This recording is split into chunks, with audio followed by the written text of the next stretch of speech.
Hey everybody, welcome to Delta Lodge Outdoors. It is Sunday, May 5th. When I record this one, it'll be aired Tuesday the 7th, so we'll see how this week turns out. We gotta get back to work Monday, but I expect half the guys to be hungover tomorrow with the guys I work with. So diving into today's episode, I was looking at, the draw has come to a close for Kansas, so how many of y'all are put in for points or put in for the draw? Let us know if y'all got your tags or what it is. If it's as hard this year as it's been the last couple years, according to people, to get drawn. This is my first year. All I did was put in for preference points. Plan on putting in this year and next year because we have a group of us, at least three, that will be going to Kansas to do a hunt. One of the guys going with us is Kansas native, has family up there still. Has some family. Will be kind of in the north central part, is all I understand. They haven't really gave me all the information. I'm just, hey y'all. They were like, hey, you want to go? I was like, hell yeah. What we got to do? So they told me I put in for my preference points. They put in for theirs. We're gonna schedule preference points for this season and next. Try to draw for 2026. Sorry, I had to take a sip of my coffee. We'll go from there. How many of you guys and gals put in for preference points across the different states, and what is some of your process? I'd love to hear. To see how it is. I know it's a lot easier now than it used to be because there's so many apps that you can go through for the states just in general, like the Go Outdoors setups. Just looking at my phone right here, Oklahoma, Kansas, Iowa, South Dakota, Idaho, Nebraska. They all use the Go Hunt app. Then Louisiana, Arkansas, Utah, Alaska, Ohio, Texas, North Dakota, Montana, and Colorado have a different setup. That's just the ones I have downloaded on my phone. And because obviously I hunt in Oklahoma. I'm from Louisiana. I'm putting in for preference points in Kansas. And I'm trying to decide between Nebraska and Missouri next year. Missouri is, just simple, easy to get tags. Nebraska, they've limited how many over-the-counter tags they have now. It's down to like 10,000 or whatever, and you got to be boom, like Johnny on the spot for the draw to get it. I would love some feedback on that because, if I go to either one, I'm hunting public land. The area I'm looking at hunting in Nebraska is like 6 hours from me. The area I'm looking at hunting in Missouri is about 3.5, 4 hours. So I haven't really, and what I decided, I guess, is in July when the Missouri tag comes up, if I can get, in July when the Nebraska tag comes up, if I can get a tag. But what determines that is I want to go up there and spend the weekend, take myself and my boys, hunter and trapper, and let's go spend a weekend, kind of camp out and check it out and do a lot of riding and see what it is, because I've never been to Nebraska, and so would love to go check it out and see what it is. Missouri is gonna hunt pretty close to what I'm normally used to hunting, and that's kind of certain areas are gonna be pine, certain areas are gonna be hill, so I'm good with that. I feel like I can put a pattern together there and figure something out. And it's also close enough that if I go early in the season, I can still go late in the season. It's 3.5 hours. Like I said, I think it might be a little less to the area I'm looking at. And so that's what I'm looking at for those items. Would love some feedback on that from you guys that have hunted other places. And specifically if y'all have hunted Missouri or Nebraska. And I know a lot of the residents, don't come here, and it's I get that. And last year I hunted. I've had 2 hunting seasons in Oklahoma. My first year, I bought out of state bow tags. I hunted a little bit, and I spent, it was $300 for tags. I think I made 3 trips. I killed 1 deer. Drateful, I killed a deer.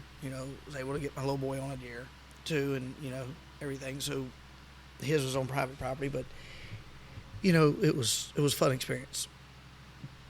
But a lot of guys, because at that point I had my tags changed over on my truck, I had my insurance done, I hadn't changed my driver's license, so I couldn't buy state tags.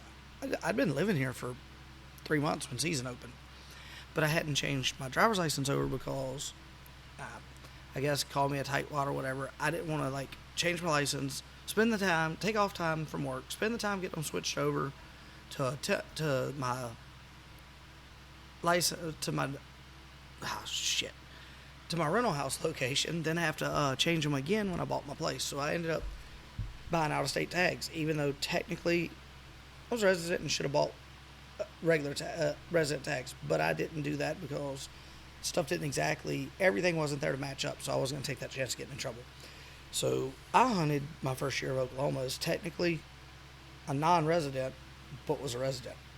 So, I did that just because it was the right thing to do on how my license was set up at the time and everything, and that's what we went with. And then the following year, I'd bought my place. I closed. I've had my place a little over a year now. Closed on it March 31st.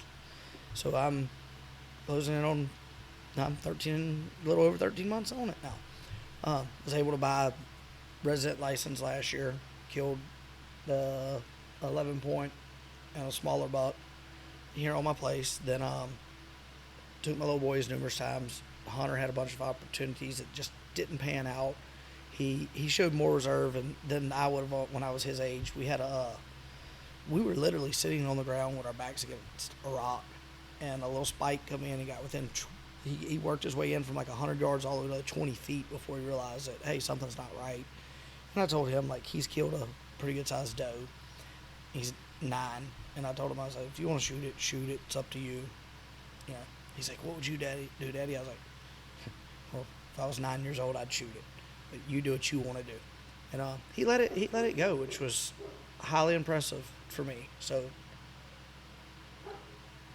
and so that was how last year's season went. But like I said, this year I want to try to hunt out of state some. I've got a one trip plan, just mainly to hang out with family and friends. We're gonna make up. Like I said, we've talked about this several times on making a hunt.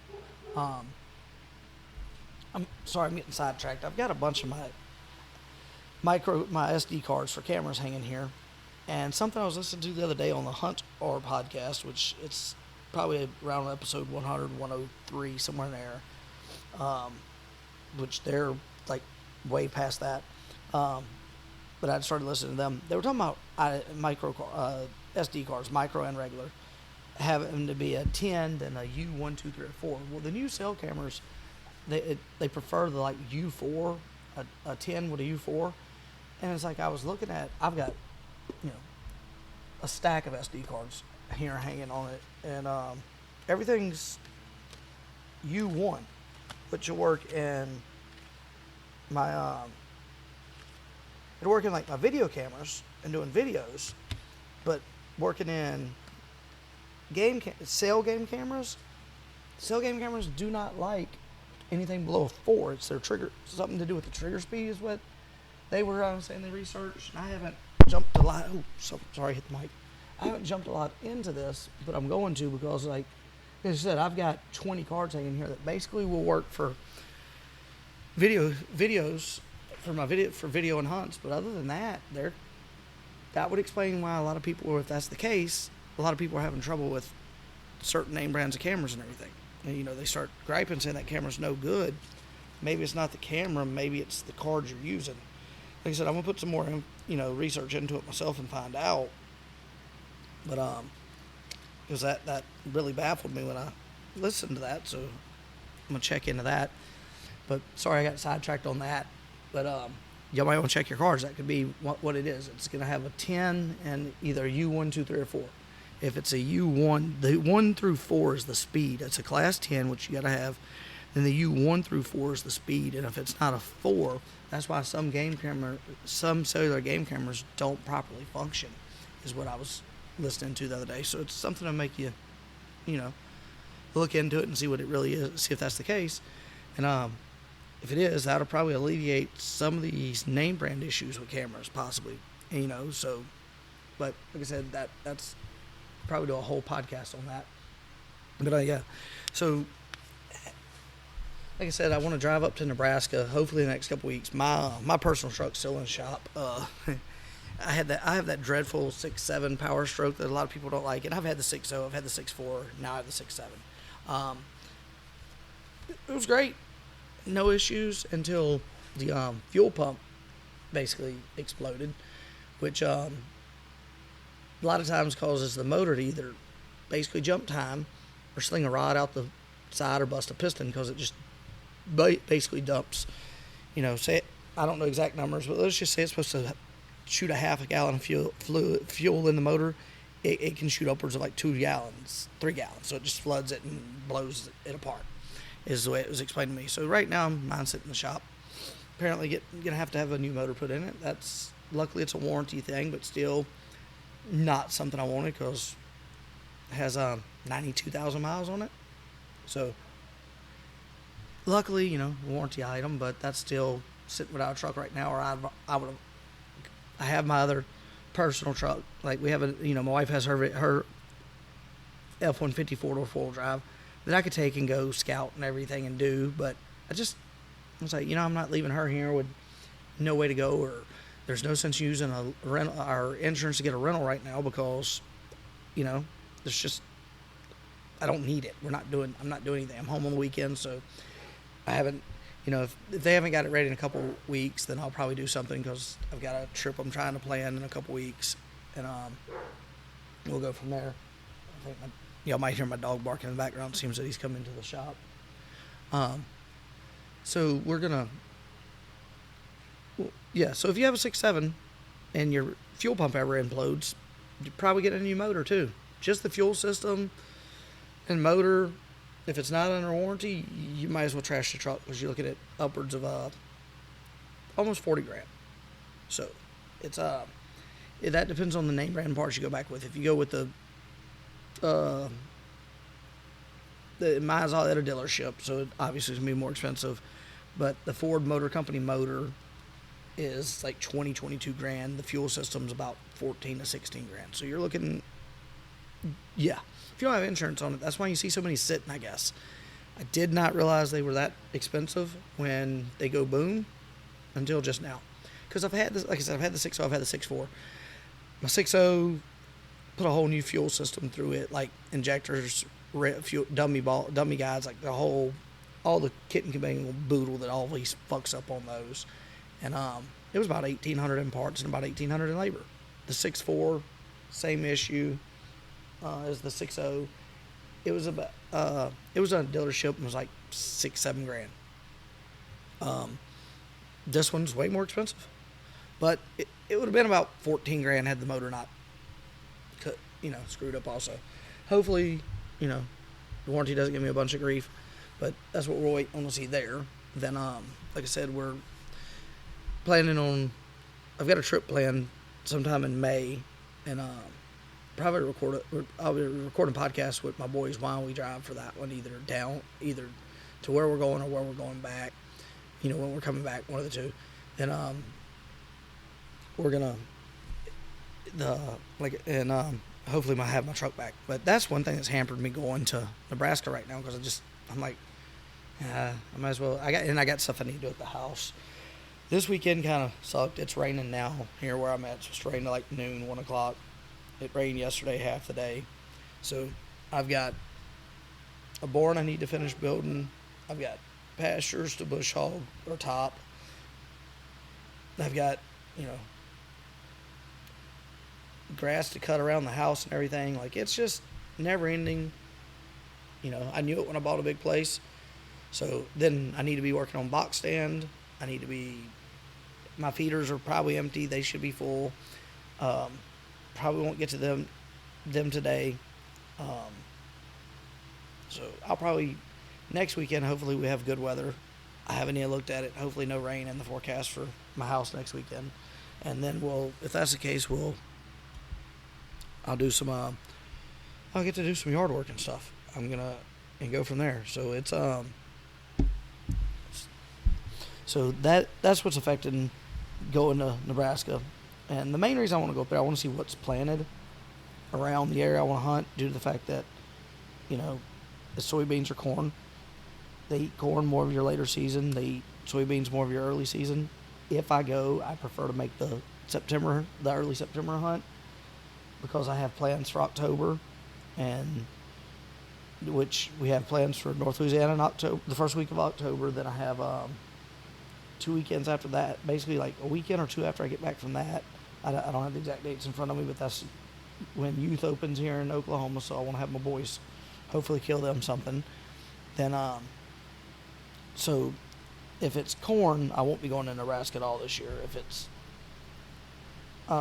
soybean, then I'm going to see about getting a tag for Nebraska. If I can't get the tag for Nebraska, I'm going to have already looked at, I'll go after that and look at Missouri, where I'm thinking, and see about getting a tag over there, because it's a September season also, and I may try to make a September hunt, then later in the year make another hunt. So that's basically what I have got in mind. See how it works out, because right now none of my plans that I have been planning have been working out. What's the saying? A lot of people adapt and overcome. Yeah, that's what we're having to do right now, because like you plan your you plan your, I don't remember the saying, but it's about plans. Drawing mind blank nine. I apologize for that.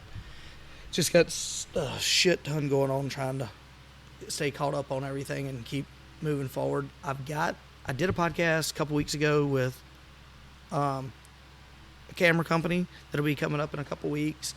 I've got another one scheduled with a custom bow guy that I hope to be recording tomorrow, actually. Then evening.